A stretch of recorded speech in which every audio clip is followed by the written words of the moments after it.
Hello everyone, I welcome you all to the second video of the 21st module on consultation of teachers and administrators as an integral part of school counseling.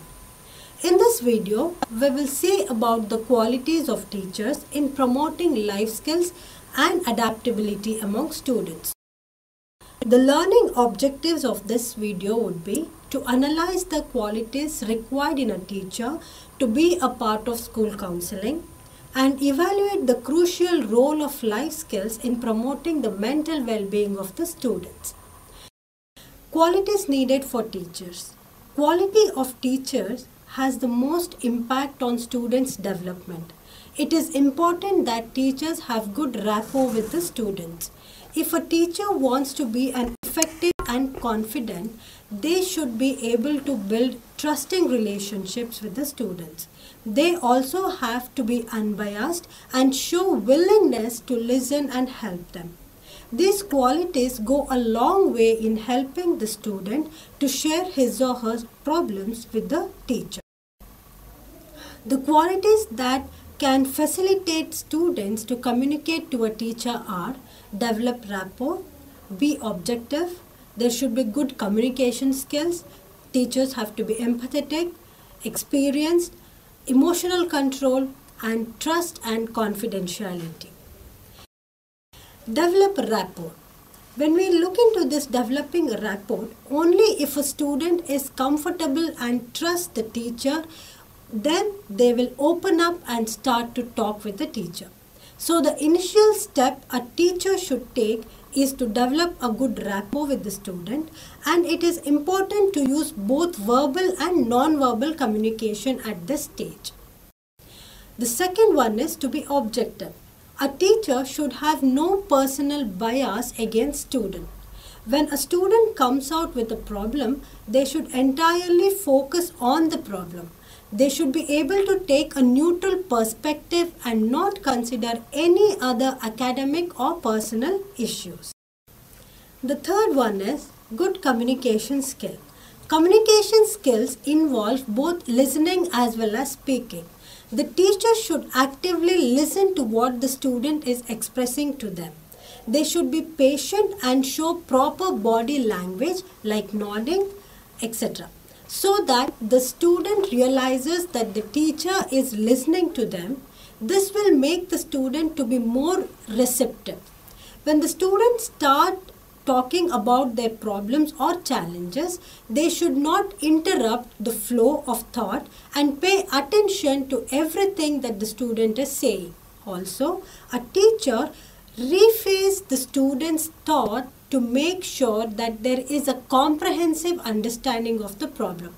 This will give clearer picture of the problem. For example, a teacher can express saying, "This is how I have understood your problem and I believe you can approach it through so and so method. What do you think?" Also, instead of providing solutions, they can help the student to think about ways to overcome and address the problem. This also will help in building good rapport with the student. And the next one is being empathetic. A teacher should try to understand the problem from the student's perspective. At the same time, they should make the student more comfortable. This would make them open up and share more on the problem. Next one is the experience. A teacher who has been with the institution for a long time will have an overall and a deep understanding of the students and the other influencing factors. A teacher who is also found to be accessible by the students will be a right choice of the student to share their problems. The next one is emotional control. Teachers should maintain their composure and they should not show their stress or emotions on the students. They should be able to regulate their emotions and the situations in an appropriate way. And the last one is trust and confidentiality.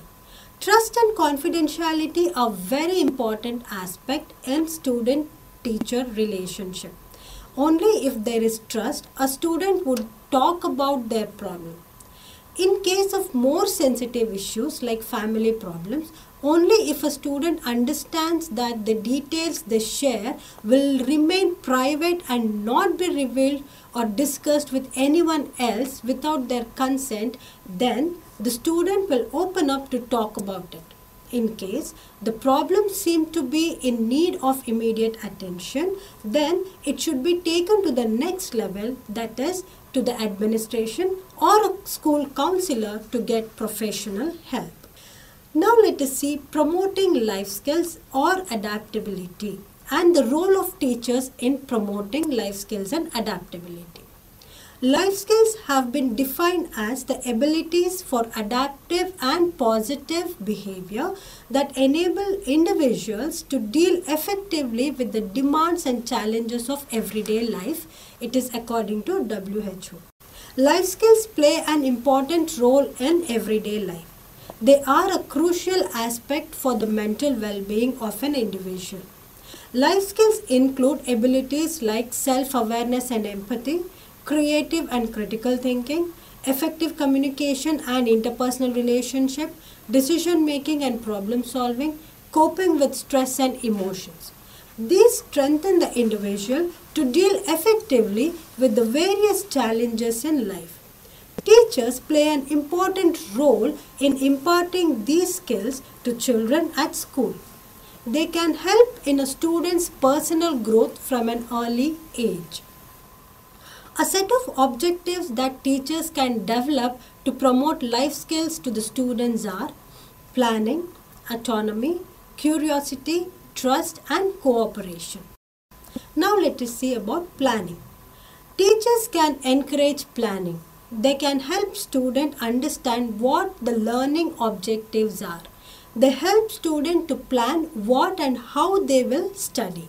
This can also help them to relate to the goals that they have for their life. And the second one is autonomy. The autonomy of the students can be promoted by teachers when they help students reflect on the decisions they have taken, make them understand how their attitudes have positively or negatively influenced their decisions.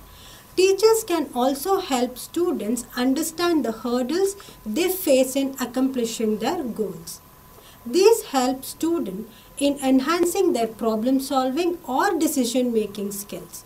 This can also impart creative thinking in a student.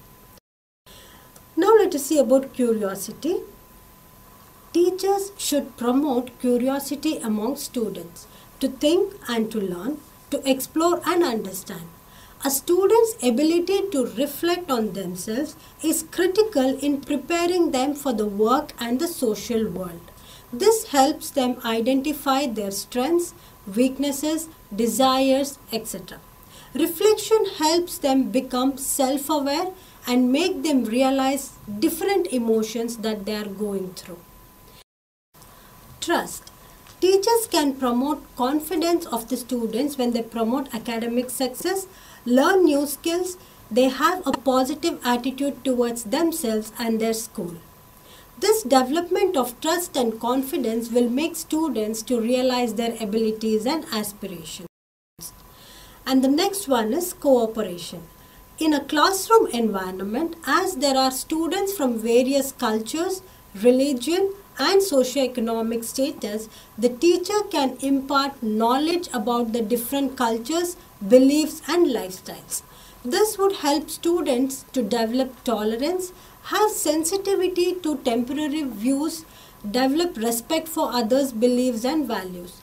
They can help build cooperation through various group activities.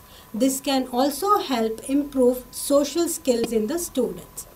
By accomplishing these objectives, teachers can boost students to be more capable of adapting to different transitions in their life and have overall well-being. So, in the next video, we will see some of the other approaches what a teacher can use in promoting life skills and adaptability, and administrators as an integral part of school counseling. Thank you.